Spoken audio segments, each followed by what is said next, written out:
Who was Jesus Christ? When discussing matters or knowing anything about Christianity, it's going to start and end with him.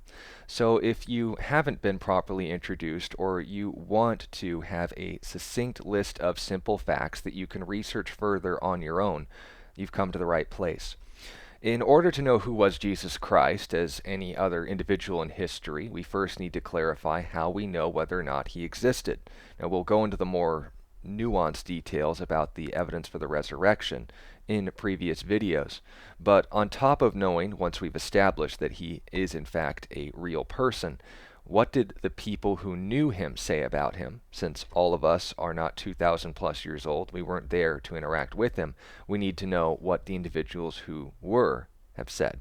And then finally, what did he say about himself, given the records that we have? So how do we know that he existed? The answer to this is pretty straightforward. We have his death by crucifixion as more documented than the existence of most Roman emperors.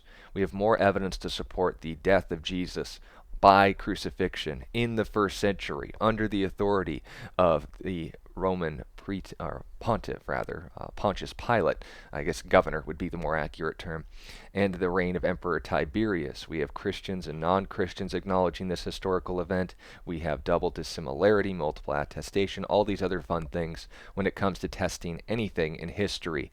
Jesus' death by crucifixion is the most certain fact we can know about his life, not according to Christians, but even according to modern skeptics like Bart Ehrman. So if Jesus died, that probably means that he had to have been born at a certain point as well. So if we could know that based on that fact alone, then what do the people who knew him think about him? What did they say? Well, according to the Gospels, fourfold gospel, Matthew, Mark, Luke, and John, that were written and intended to be understood as biographies of the life of Jesus, we have the following 9 facts. He was born under extremely unique circumstances. He grew up like a normal human in the Middle East during the first century. He was ethnically Jewish, verified both by his mother and father's genealogies. And note, foster father. Joseph wasn't his biological father. See the unique circumstances. He was baptized by his cousin, John the Baptist, who began telling his followers that Jesus was the Messiah. Notice Jesus wasn't the only one making these statements. Those around him affirmed this as such. He performed miracles, including healings, exorcisms, raising the dead, and predicting the future.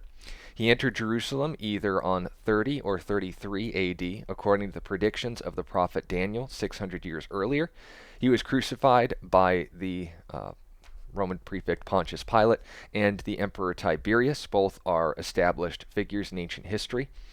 He appeared to his disciples individually and in groups 3 days after his execution for a period of 40 days before ascending into heaven while they all watched, and he claimed and demonstrated that he was God come to this world as the Old Testament prophets predicted. That's just from the Gospels. But on top of that, we also have the writings and letters of the apostles, known as the epistles, explaining who Jesus was and what he accomplished in his life. These letters are included in our New Testaments as well. These 8 facts tell us some very interesting things about Jesus as well. He died and rose again to ransom you back to a relationship with himself, even when you were his enemy. He is the only thing Christians really have to share with people. He is the reason the church exists and gathers together in unity. He is the foundation of truth. He ransomed us from hell on earth after entirely becoming, basically going through that himself because of how good he is. He is everything that God is in bodily form. He was God forever and adopted a human nature in a moment of history, and he is going to return in the end times to keep every promise his first coming didn't fulfill, so he's coming back. But all of these statements are all well and good of coming from other people, but according to the records, what did he actually say about himself? Well, on top of affirming everything that has already been said, we'll have these 7 facts and conclude. He was the fulfillment of the first half of the promise made in Isaiah 61 of the Messiah.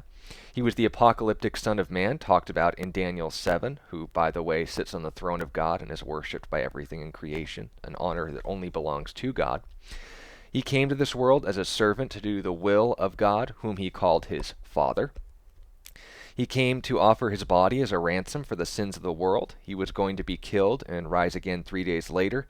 He was going to be crucified, and nothing in this world would stop that from happening. And he claimed that he was the only way to heaven. So if we're going to know, understand, or claim anything about Jesus, it should fall in line with these facts. But once again, don't take my word for it. All of these can be affirmed both in and outside the Bible and need to be classified as such. This is our authority and this is our Lord, then we should be able to define and defend these core doctrines and also as well know them for ourselves. If we're going to call ourselves Christians, we should know why. Thank you for your time and listening to this video. If you have any questions about the verses, sources, or examples and citations for these facts, let me know in the comments. I'll look forward to engaging with you. If any of you want to encourage the ministry, you know how to do so. But most importantly, if you know someone who perhaps doesn't know Jesus Christ, doesn't know some of the core facts surrounding his life and claims, feel free to share this video with them. Thank you for your time, and I'll look forward to talking to you all very soon. God bless you.